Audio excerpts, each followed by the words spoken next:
Greetings viewers, this is Monotone Maverick coming at you with another video. Today we'll be continuing the review for the figurized Standard Amplified Machinedramon.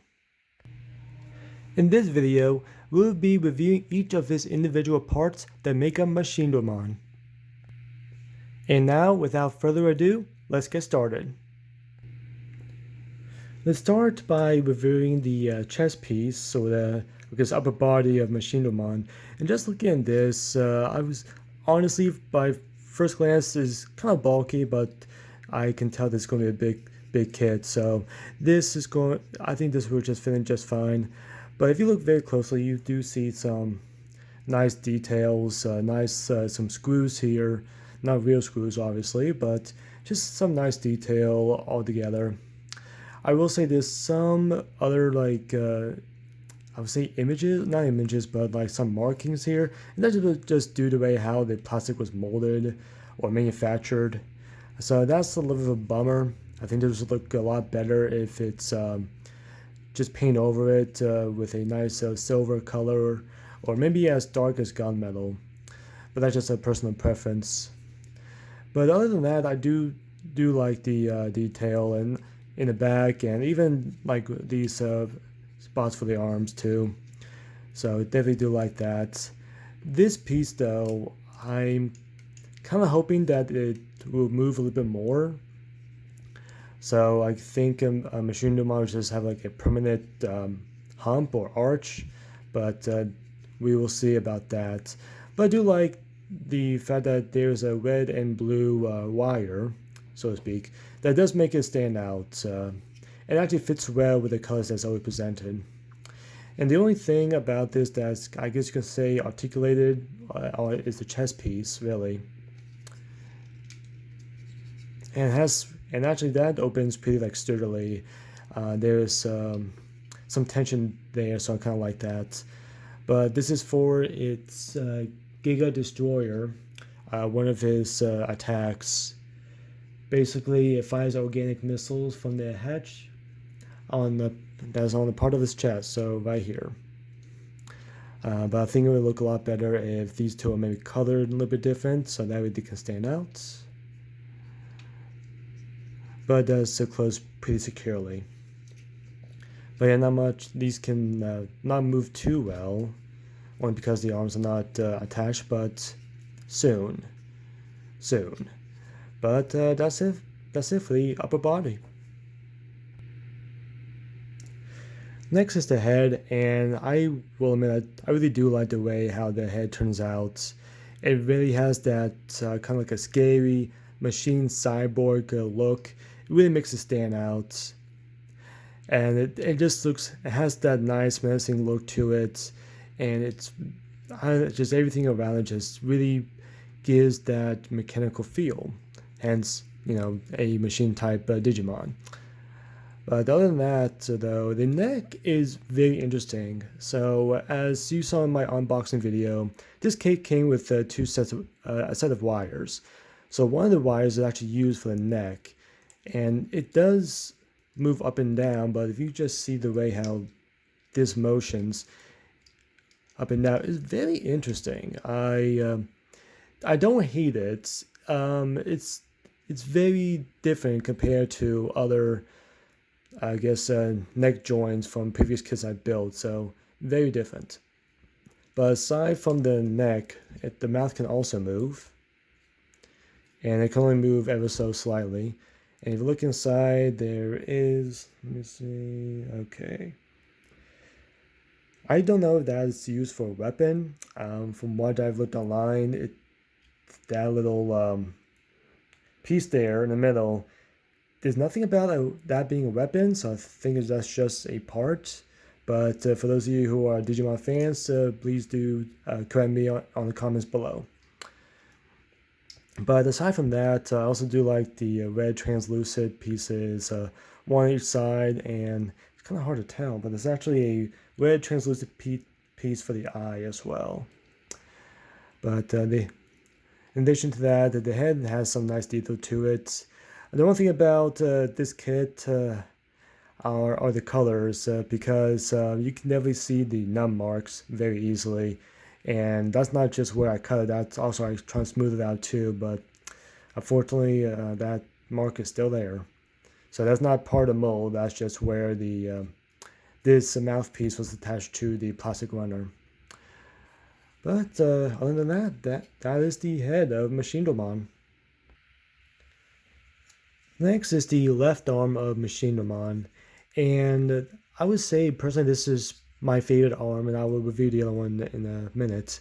But just because it just looks very detailed, very nice, very bulky, and I just love the way how this looks so far. I'm definitely looking forward to see how this is going to look all put together.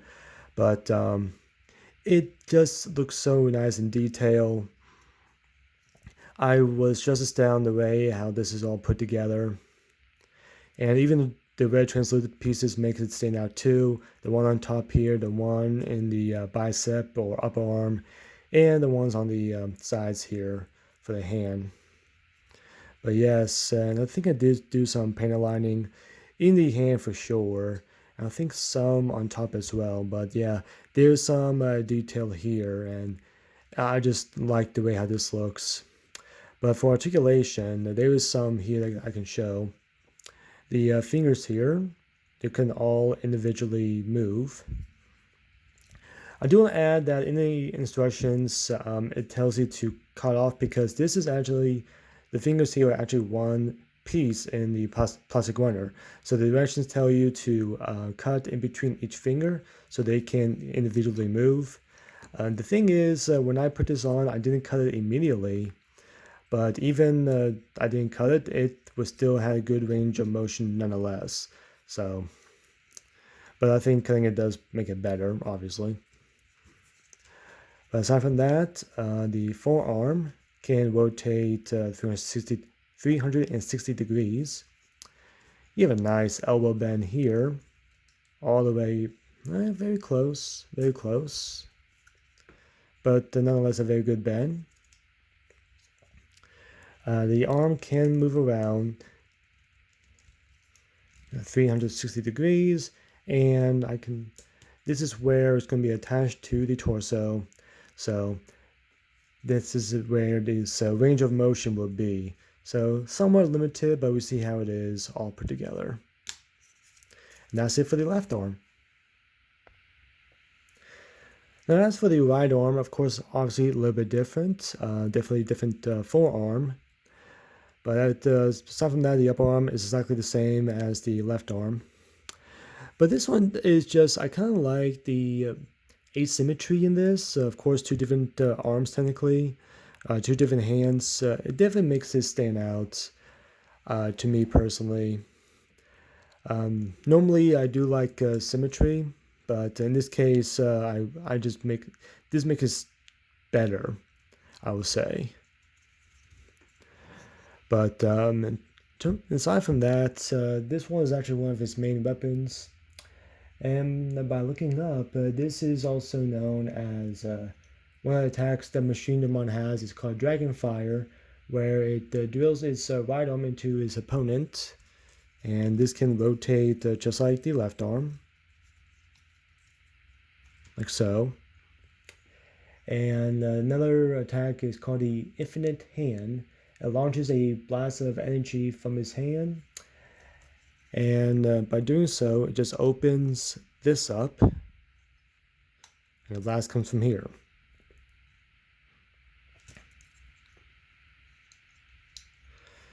But I guess with the right colors to use, you could probably add some detail here. Maybe make black in the center, or make it even red for that matter. Maybe to add some more color to the claws here. But yeah, aside from that, just like the left hand, it can bend. I think the left hand has a much better elbow bend than the right hand, just because I think this is just a little bit more bulkier. But yeah, aside from that, same articulation, same rotation, like so. And that's it for the right arm of Machinedramon. And here we have its waist. I think too much that stands out to this. The only thing that I had a little bit of a grip with. Just like the neck, the wires are in the tail here, and you can only move slightly left to right. It could move a little bit, but when I was trying to move this before I record this video, this piece actually came out, the tip of the tail. So that's why I'm kind of being careful with it. So that's why I'm not the biggest fan of using wires for articulation. It's intriguing, it's definitely different, but that's probably one of the main reasons why, just because you gotta be careful how you move certain parts. But other than that, there is some little detail. There's some a vent, I would say, up front, or basically his crotch. Unfortunately, like I mentioned before, you see these nut marks where it was attached in the runners. So unfortunately, it is there. But then again, a nice, I would say, silver color paint over would be a lot better that way. It'd be easier to hide those nut marks. And there is a piece here that this tab just flips open. There is an attachment here. Let me see if I can see it. But this attachment is used for an action base.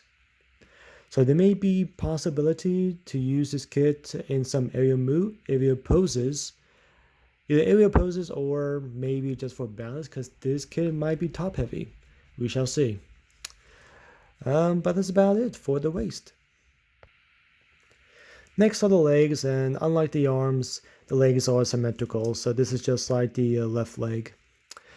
But I really like the way how these legs look. Very dragon or dinosaur-like, especially for a T-Rex. Definitely has that nice aesthetic to it. There's a lot of nice detail. The color looks well together. There is some stickers for the eyes of this, I guess, metal skull piece for its knee. But it actually does balance it out. Underneath, you just see the silver with that little crack there. The crack is the other one that's kind of like black. But this definitely makes it look a lot better.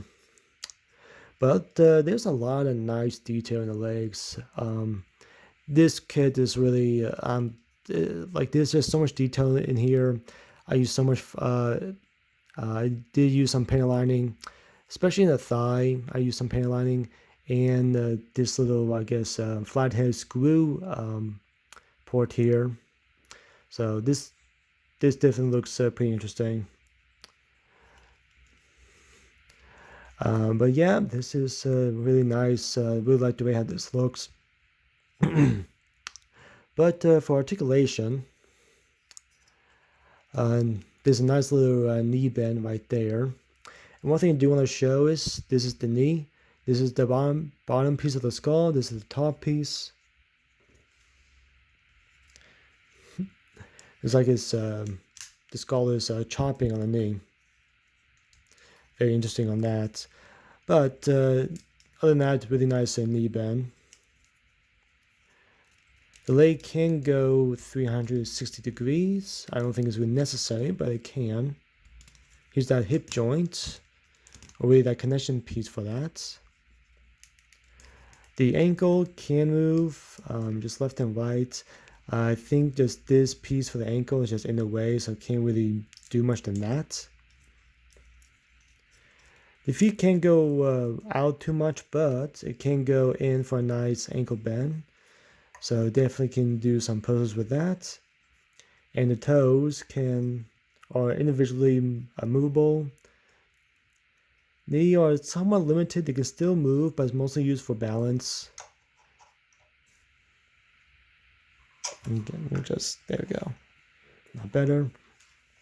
So definitely many different ways to place this. And poses as well. And that's about it for the legs. And last but not least, we have its Giga Cannon, or the cannon that's basically mounted on Machinedramon's back. And this I'm kind of like worried about. This doesn't feel heavy. I mean, granted, this is pretty light in my hands, but on top of Machinedramon's back, I'm kind of worried this might be back heavy. So let's see how it's gonna look a little bit later on. But aside from that, the cannons do look pretty nice. There's some nice detail.